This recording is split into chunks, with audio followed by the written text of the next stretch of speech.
Mahendra Singh Dhoni captain cool तो हैं ही, लेकिन वो बहुत फनी भी हैं। आइए देखते हैं उनकी कुछ फनी मीडिया इंटरैक्शंस। जब उनसे पूछा गया कि एग्जाम पेपर में आप कूल कैसे रहें, तो एमएस धोनी ने ये जवाब दिया। First of all, I love you for what you are, and so we all love you for what you are, what you have done for our nation.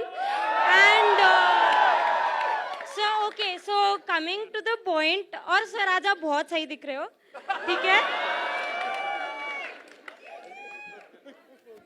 Sir तो हाँ, और ये दिस इज सवाल dream for me. Okay, sorry हाँ। तो सवाल ये था कि सर मतलब पूरी दुनिया आपको जानती है कि you are the captain cool.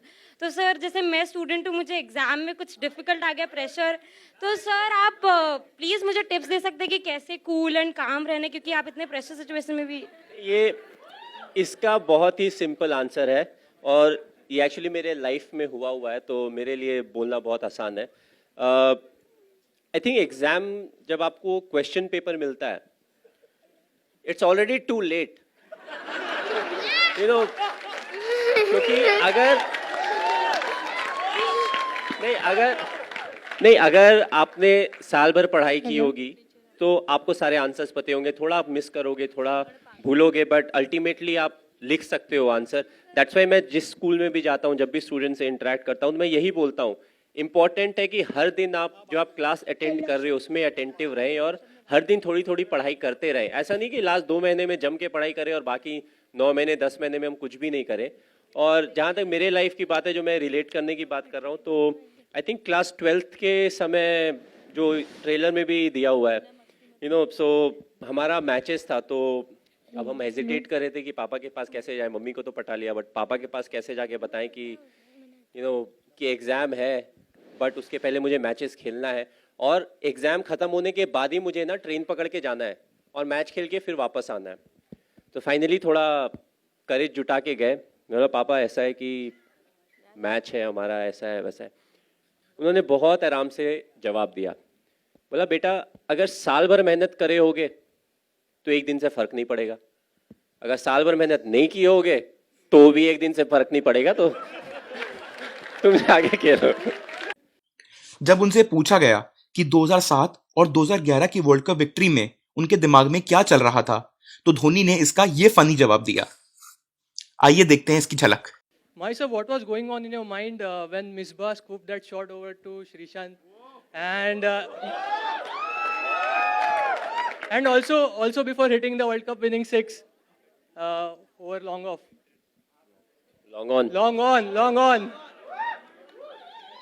नहीं, जहाँ तक 2007 वर्ल्ड कप के कैच की बात की जाए, तो टीवी में जब मैंने देखा, वापस आने के बाद हम हाईलाइट देख रहे थे, मेरा हार्ट रेट भी ऊपर चला गया था। और जिस तरीके से वो बॉल के ऊपर फोकस कर रहे थे, आपने ऑफ कोर्स टेलीविजन में देखा होगा, तो वो तो मुझे लगा कि टीवी में देखते हुए कि ये तो गया मतलब 1 बाउंस 4 हो गया।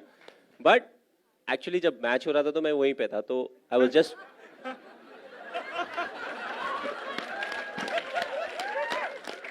तो जब मिसबा ने वो शॉट खेला ना, बॉल ऊपर गया, तो आई सॉ कि धीरे धीरे ऊपर जा रहा है, बहुत ज़्यादा उसमें पेस नहीं है। तो मैंने फिर देखा श्रीशांत को शॉट फाइन लेग में, और बॉल आने के पहले ना वो 3 बार ऐसे ऐसे हो चुका था। मैंने बोला अगर ये ड्रॉप हुआ ना तो क्या होगा नहीं पता। बट आई फील जो आसान कैचेस होते हैं क्रिकेट में, वो सबसे ज़्यादा मुश्किल कैचेस होते हैं, क्योंकि जब आप बॉल को देखते हो सारी चीज़ें आपके सामने आ जाती है। छूट गया तो ये होगा, वैसा होगा, और बॉल धीरे धीरे नीचे आ रहा है। दैट्स वाई वी से being in the present is important, but दिमाग इतना स्ट्रांग होता है, वो आगे पीछे लेके जाता ही है आपको। So I feel that was one of the toughest catches. और जहाँ तक 2011 वाले शॉट की बात की जाए, तो it was a big relief कि हाँ भाई खत्म हो गया वर्ल्ड कप, हम जीत गए। क्योंकि जहाँ जाओ हर कोई एक ही चीज़ बोलता है, सर वर्ल्ड कप जीतना है। क्यों? इंडिया में हो रहा है। मैं बोला आज तक कोई होस्ट कंट्री नहीं जीती है, क्योंकि कुछ समय के बाद it was important for us to have fun, क्योंकि हर कोई सेम चीज़ बोलता था। आप एयरपोर्ट से निकलो, होटल में जाओ, उसके बाद आप फिर होटल से निकल के किसी और सिटी में जाओगे, नए होटल में जाओगे, नए लोगों से इंटरेक्ट करोगे। Every time it was the same question, world cup जीत रहे हैं ना, और सबका आंसर एक था, इंडिया में हो रहा है। आपने बहुत MS धोनी की लाइफ पे ऑलरेडी एक बायोपिक बन चुकी है। तो जब सुशांत सिंह राजपूत उन पे रिसर्च कर रहे थे, तो धोनी का क्या रिएक्शन था? धोनी ने सुशांत की जर्नी को बड़ा फनीली बताया और आप ये सुनकर हंस के पागल हो जाएंगे। रिसर्च किया, जैसे सर ने कहा कि आप इनके पीछे पड़े थे इंफॉर्मेशन के लिए, किस टाइप की रिसर्च हुई यहाँ पर? मैंने पहली बार एमएस को थोड़ा सा अपना कूल जो है वो खोते हुए देखा था। आपका प्रोमो मिल गया। हाँ, पहले 2-3 दिन जब मैं इनके साथ था और मैं बहुत सारे क्वेश्चंस पूछ रहा था, बहुत ही कामली पेशेंटली विद अ स्माइल वो सारे आंसर्स कर रहे थे। लेकिन एक बार बोलते यार एक तुम क्वेश्चंस बहुत पूछते हो और मैं आता हूँ 2 मिनट में। एंड सुशांत में ऐसा क्या हुआ था, मतलब क्या कुछ हुआ था ऐसा स्पेसिफिक, मतलब क्या पूछा था आपने? नहीं मैं बस एक ही क्वेश्चन को अलग अलग तरीके से बार बार पूछ रहा था। मेरी अच्छा अच्छा, क्रॉस ऐसे एक बार पूछता था, फिर उसको ना बाएं से पूछता था, आंसर अगर सिमिलर हो तो अच्छा सच बोल रहा है, फिर नेक्स्ट सवाल पे जाता था। And I told you it was a bit awkward, initially थोड़ा ऑकवर्ड है टू स्पीक अबाउट योरसेल्फ कि मुझे ऐसा लगता है, मुझे वैसा लगता है। एक आध क्वेश्चन ठीक है, जब वो 15 मिनट हो जाते हैं लगता है ये मैं कर रहा हूँ। So I was like, मुझे ब्रेक चाहिए, मैं जा रहा हूँ। तो ये थे MS धोनी के कुछ वेरी फनी मोमेंट्स। आपको ये वीडियो कैसी लगी हमें जरूर बताइए इन दी कमेंट सेक्शन एंड हमें फॉलो करना ना भूलिए।